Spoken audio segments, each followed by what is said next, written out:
Hi everyone, I'm Juno, and I'm the Science Education Coordinator at Water Rangers. You're joining me today here on the beautiful Mississippi River on unceded Algonquin territory just outside of Ottawa, Ontario, to take a water quality measurement using the Water Rangers Tiny Test Kit. This is a simple and easy to use test kit with a couple tools that'll get you going taking your own water quality measurements on hikes, in parks, at a lake, or anywhere your water adventure takes you. You likely just received one of these in the mail, and I'm excited to see where you take it. This kit contains two simple tools that you can use to take 5 important water quality measurements. We have a thermometer for taking air and water temperature, and we also have a canister of multi-parameter test strips, which are used to measure 4 important chemical quantities that you can read on the back. In this kit, you'll also find a field guide with all the information you need as to how to take tests and what they mean, as well as a data sheet for recording your data.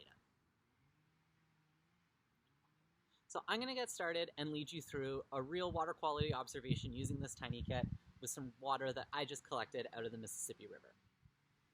The first thing you're going to do before you take any measurements at all is simply sit and observe. Use all your senses. What do you see? Plants, animals, sometimes you'll find an invasive species, or you'll hear a favorite bird from nearby. Take pictures, record sounds, and take little videos. The context of what you see at the site is valuable to understand what these measurements mean later. You can upload this media along with your data at our interactive database at app.waterrangers.ca. So we're going to go ahead and start writing down the data we need to measure our water. You're going to start by writing the date, time, and water body that you're currently measuring. You're then going to write down the weather that you're currently experiencing. Here it's pretty cloudy, as well as the weather that happened in the last 24 hours, since current and past weather conditions can really affect the readings that we see in our water. It was pretty sunny here yesterday, so I'll write down sunny. We're going to start by taking the water temperature. So you're going to take your thermometer and simply put it in the water that you're testing. You might be doing this from a dock or a canoe, or like me, you have a container of water that you took from the creek or the river, and you've brought it up to a different testing location.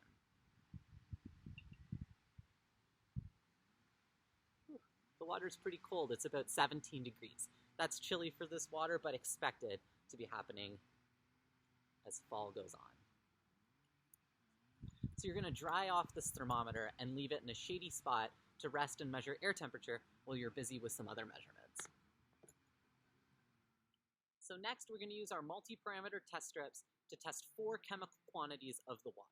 We're going to be testing total chlorine, which is input at drinking water plants, pH, which is a measure of acidity, alkalinity, which is a measure of how tough it is to change the pH, and total hardness, which is a measure of calcium carbonate and other ions in the water. So how you use these strips is you open it up and take one test strip out of the container. You're going to dip it in your water for 2 seconds, pull it out, and count to 20. Over the course of 20 seconds, you'll notice the pads on the test strip changing, which will then compare to the reference colors on the back of the canister. After 20 seconds, you'll notice that the colors on the test strip have changed. Each pad now indicates a measurement that you'll get by comparing to the reference values on the back of the canister. You're going to compare these pads to these values one at a time. These are 4 separate tests. You're going to start with chlorine. You're going to move to pH. You're going to move to alkalinity. And you're finally going to measure hardness. My chlorine is at 0. My pH is at 7.2. My alkalinity is about 80, and my total hardness is about 100. These are average values for this river. Your values are likely going to look different. Another good idea with this test is to compare your values to values that a friend or a teacher got. Since everyone sees colors a little bit differently, sometimes it's hard to get exactly the same measurement on this test. That's okay. You can average between you, or you can do it a few times and see what values keep coming up. Remember not to litter your test strip. Please take it and put it back in your tiny kit bag and carry it out of the site to be thrown out at a garbage on your way out of the park. You're going to be recording these values on your data sheet as we go along. There's a space for each of the measurements that I just talked about, as well as space at the bottom for you to add in any extra observations that you see or important notes that you want to make about the site.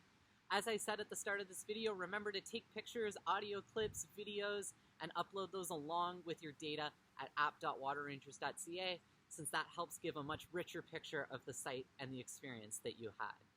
I wish I could be there to go out with you on the water, but have fun and good luck, and I'm here to answer any questions you might have.